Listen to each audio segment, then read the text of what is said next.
peeps. It's 8-Bite McDuck here for another installment of Flea Market Pickups, Halloween edition. So curse me kilts, let's get right into it, with some of the toys that 8-Bite McDuck picked up over the past month. Now, some of the interesting things that I picked up was an interesting Flash Gordon, the Ice Monster book from the 60s and 50s, and I really like the cool designs on the front of it, and the coloring looks really great. Got that for $1, pretty neat. And in the same vein as that, I also picked up some really neat old trading cards from back in the day with Masters of the Universe with Skeletor on the front, Knight Rider, and Magnum P.I., mustache included. And I also picked up some pretty neat Tiger handhelds. This is just a little one called Ninja. Nothing too special about it, but I just think it's kind of neat from the whole era of the handhelds. A Sonic the Hedgehog handheld, pretty good. As good as a Tiger handheld can be anyway. And a Mortal Kombat handheld, which this plays horribly. But still pretty neat. I like the artwork on it. And also with me toys, I got this quite a while ago, but I didn't have any of the pieces to go along with it. And this is also made by Tiger Electronics as well. And it's a Super Mario Brothers ladder game. And I just finally came across one of the little figures. There's a Luigi and a Mario. I don't have Luigi yet. And they hang by their heads. And in a little race, you time them. I don't know if they'll work well here, but they flip up and down the ladder and they'll race each other. You can kind of see that, but you get the idea. They would flip up and down the ladder. And I don't know why this is made by Tiger Electronics, because it's not really a handheld LCD game, but it's pretty neat. Pretty cool looking. So glad that I finally have one of the little figurines to go with that. And then also I found this a while ago, but I forgot that I had it because I only thought that I had one. I picked up a Sega Visions magazine. Now these are much, much rarer to find than any of the Nintendo Power ones because they only ran for about 2 to 3 years till Sega axed the whole thing pretty much after the lifespan of the Genesis was done before they went into the Saturn. So right after the Sega CD and 32X, this magazine went away, but it's pretty neat. Just as good as Nintendo Power, I think. A good read. Alright, so now let's get into video games. And first we'll start off with PlayStation 1. And a lot of good finds this month. Siphon Filter 3. Very good game. Fighting Force for PS1. Not Fighting Force 64, unfortunately, but still a really good find. And all of these were like $1 to $2, no more than $3. Tunnel B1. Look at the crazy artwork on the front of this thing. This guy has his mouth open, and there's a tunnel going down as he's screaming at the top of his lungs, so just wild. Absolutely wild looking game.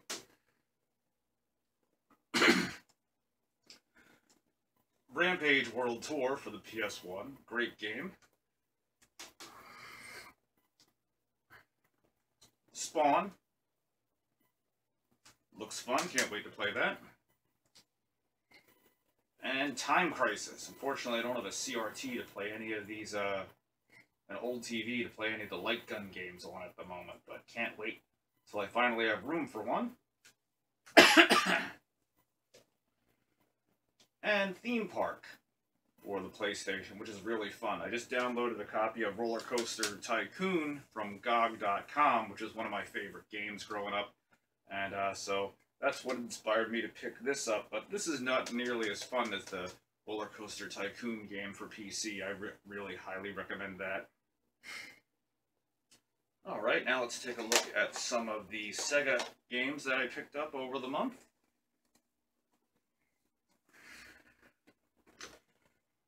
And first thing, we'll look at the couple of 32X games that I got. I picked up Star Wars Arcade for the 32X, which is a really nice game. And that goes for about 20 bucks. I got that for like 2 to 3 bucks. Excellent deal. And Cosmic Carnage, a really weird fighting game from outer space, complete in box with like robots and space knights fighting each other. And you just have to love the artwork. And complete in box. I think this has the manual too. I don't remember. But 5 bucks, so can't beat that. Great find. And only found one Sega Master System game this month, but it was definitely an awesome one. This is Time Soldiers for the Sega Master System, totally complete.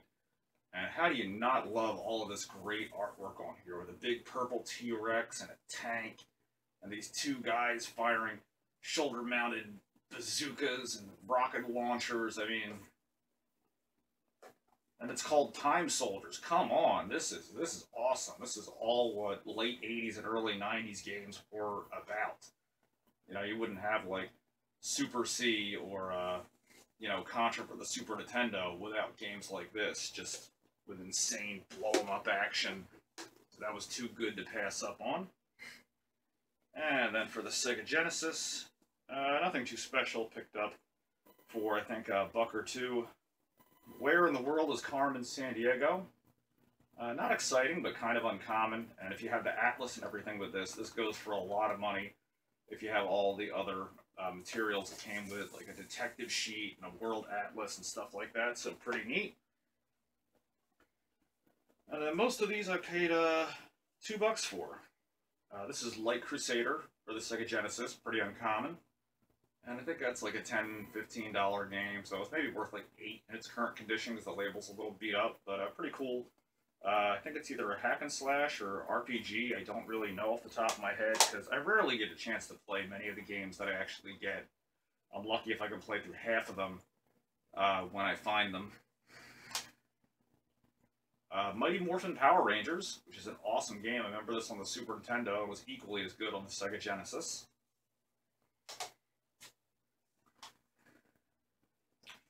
And this one's always hard to read. I can't remember the name of this. This is some famous football guy's name. I can't remember his name, but it's Pigskin Football. And it kind of looks like the Mutant League with the spikes and everything on it. And I got this for only $1, and this is easily a $10 plus game. Very hard to come by. So, you know, a little bit of writing on the front of it, but still, you know, just really hard to find. And one of my favorite games on the Super, and is also good on the Genesis. Cool Spot, a very fun platformer. If you ever get a chance, pick that up. You play as the old 7-Up mascot, Spot, who was the spot on the front of the 7-Up bottles. And he has to catch little 7-Up fizzes and avoid seagulls and stuff, and rides bottles out in the ocean. And just a really fun game. Alright, and now let's take a look at some of the Super Nintendo stuff I picked up. Found a lot of good Super Nintendo stuff this month. A very uncommon game I found is Rocko's Modern Life, Spunky's Dangerous Day. Although this game doesn't play very well, but hey, if you guys remember the show and the comic strip Rocko's Modern Life, this is just a cool, uncommon find to come across. Firepower 2000, another uncommon but really good shooter for the Super Nintendo for like $0.25. Plays great, awesome game. NBA Jam Tournament Edition, solid Super Nintendo game. Clay Fighter, which is super fun. I paid $8 for this at a video game store near me, but you don't see it that often. And totally worth it in my opinion. This is a great, super fun fighting game. So glad to pick this up.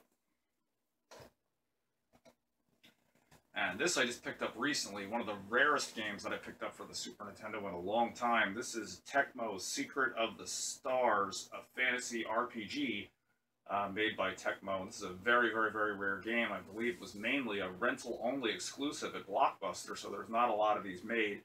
I paid $30 for it. Goes for about $40. But I didn't mind paying that just because of how uncommon this game is and just how unlikely you're going to find it in the wild. So I can't wait to sit down and have an afternoon of giving this a try, because I love any of the RPGs that came out on the Super. Of course, that's why it was a great system, so I'm sure that'll be a fun game. And another recent pickup, I remembered this from, if you watch the Continue channel, they did a episode on this, and this is Mighty Morphin Power Rangers, the Fighting Edition, where you're Zords and Lord Zed and Ooze, and it's just, you know, a fighting game, but it's so cool, because you can, you know, be all the awesome Power Rangers characters, and with me doing my trailer review of the new movie coming out and everything, you know, why not pick this up too? A little credit to the Power Rangers series, so this looks fun. Can't wait to play this. And a weird game that I really don't know anything about. This is called Tin Star. Looks like to be some robotic cowboy horse combination in like a futuristic Wild West or something. So never saw it before. So, you know, apparently it's common. I only paid $3 for it, but it just looked uncommon to me when I saw it. I was like, wow, what a wild looking game. And for $3, why not? So maybe it'll be fun. I might do a review of that at some point.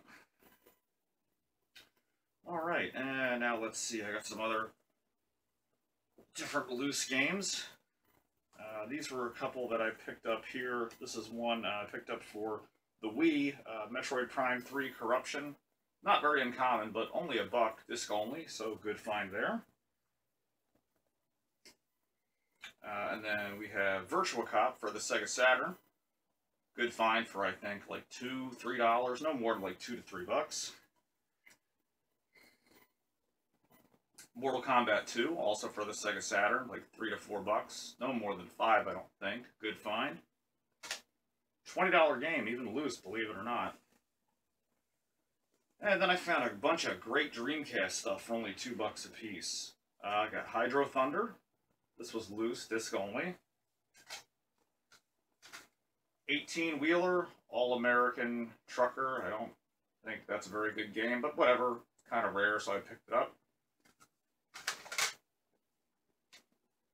Soul Calibur, which is an amazing find for $2. Jet Grind Radio, which I know I have a copy of this in my house somewhere. I haven't been able to find. I still have my original jewel case for it, but I haven't been able to find the disc in ages, so I'm just glad to have a good disc copy of one of my favorite games of all time. Rush 2049. And then Star Wars Episode 1 Racer. And also found a bunch of GameCube stuff this month. Some uncommon, some not so much.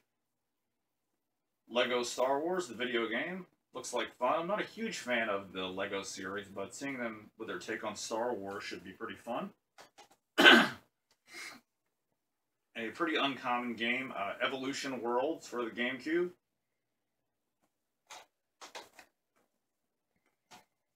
Frogger's Adventure, The Rescue. Mildly uncommon, nothing really super fantastic, just a little uncommon. Mega Man Anniversary Collection, no manual, but still I think I paid between $5 to $7 for this, which is a really good deal. Resident Evil 0, love all the Resident Evil games, so I mean, anytime I see one, I'm always going to pick it up. Soul Calibur 2, another good find. Pretty common, but good. And Batman Vengeance. This was awesome on the PS2, so I expect the GameCube version to be just as good. It plays just like Batman the Animated Series, and even has voice acting done by Mark Hamill, so, you know, you can't go wrong with a combination like that.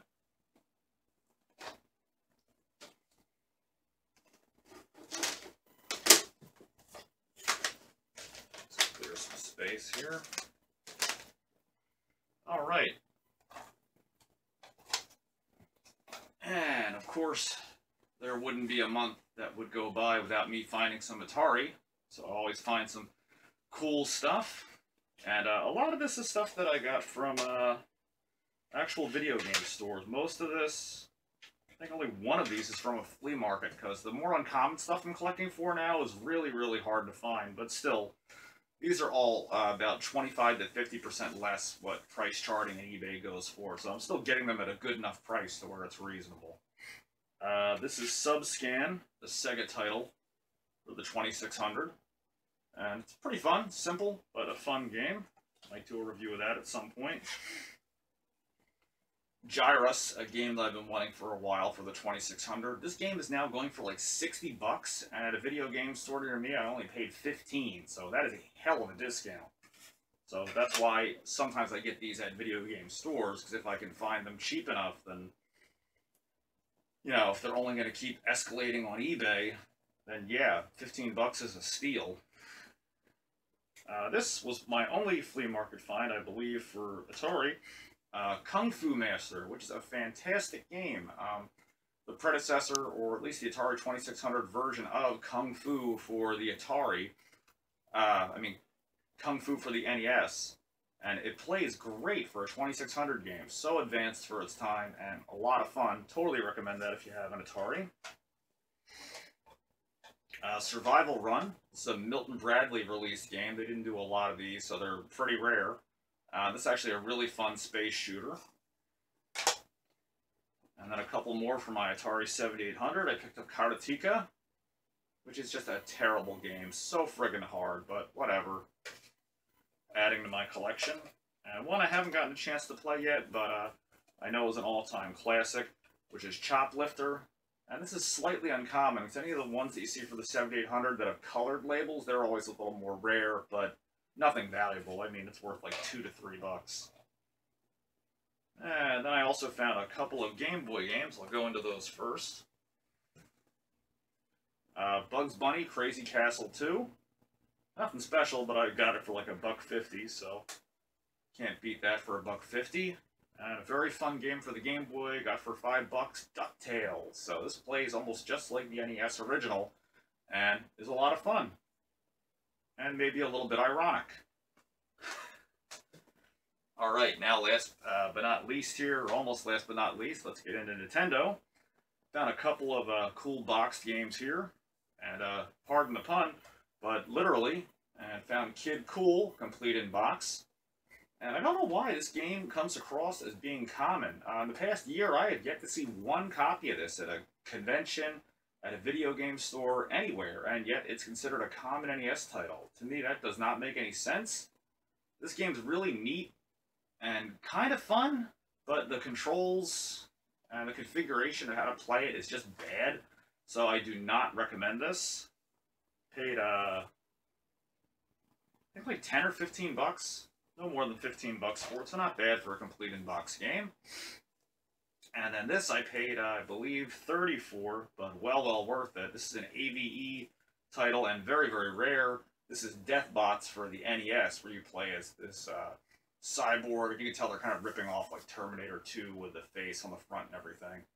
And you go through these mazes and dungeons and get all different types of laser cannons and bazookas and grenades and fight like robot bosses at the end. And it's really cheesy, because a lot of the Nintendo unlicensed stuff was, but this has gotten bad reviews, but it's actually a really, really good game. I recommend if you get the chance to play it, definitely give it a try. It's nowhere near as bad as a lot of other people would lead you to believe.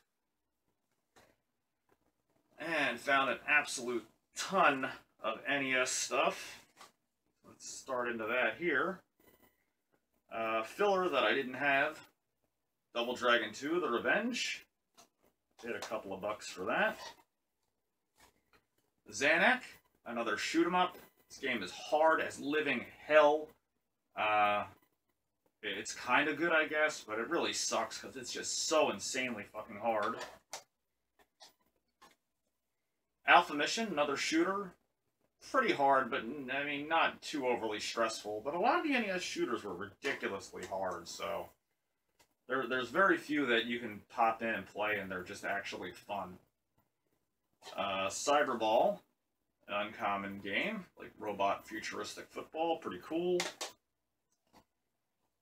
Stanley and the Search for Dr. Livingston. I found this for 10 bucks at a video game store near me. The label's really ripped and everything, but this is a very, very uncommon game to find, and a lot of fun where you're platforming in like the Amazon trying to find Dr. Livingston, and you have like a little helicopter backpack that's inspired by the Atari game Hero, I think, and it's just really, really fun. If you ever come across this, definitely pick it up. This is a great game. Another uncommon title, Nabunga's Ambition, which is a strategy game set in feudal China. Unbelievably boring. I'm a collector, that's why I picked this up. Only pick this up if you're a collector. This game is torturesome and will just put you to sleep. Another classic, The Immortal for the NES. Really fun. Kind of boring, but overall pretty good. I mean, not terrible. A game that is terrible, Muscle for the NES, but I just love it because I love the Muscle figures, so I love the artwork on the front.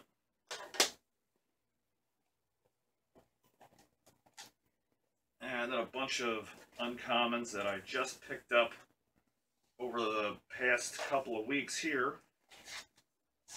This is Fox's Peter Pan and the Pirates Hook's Revenge. Haven't gotten a chance to play that, but very uncommon.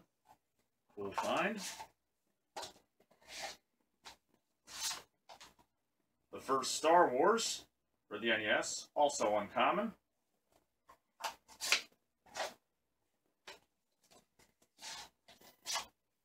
Monster Party, a very fun and, of course, aptly Halloween title that's really, really hard to come by. And most of these were only like $5. Punisher, another uncommon title. Slalom, an NES original black box title.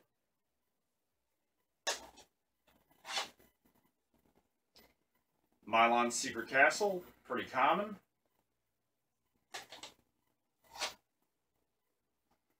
Burger Time, another fairly uncommon title, but common enough. And another really uncommon title, The Adventures of Tom Sawyer, which looks neat. Can't wait to play and maybe even do a review of that in the future. It looks kind of interesting. And finally, last but not least, saving the best for last. Earlier in this past month, I found one of my best finds ever. And that is a complete Commodore 64 for only 10 bucks. This thing totally works. All the cartridges fire up. The computer seems to work good. Nice keyboard in really, really nice shape. Has that classic, awesome Commodore look with the little rainbow up top and the two-tone brown colors. So it comes with the main system keyboard. Has the 5 1/4 floppy drive. The power adapter, and even the cassette player. So the entire thing, you know, for 10 bucks is unbelievable. I mean, that's like a, you know, $80 to $100 fine for 10 bucks. Like that's just ridiculous. So I snatched that up in a heartbeat. Alright guys, well, Curtis Meat Kilts, it looks like flea market pickups or review are done for October and Halloween for this month. So I hope you guys have a good time finding all those treats out there this Halloween. And hope your Halloween is a scream. Hey guys, if you liked the video that you just watched, go ahead and hit that subscribe button down below. And if you do the Facebook, Twitter thing, follow me at #KingOfRetro. See you next time.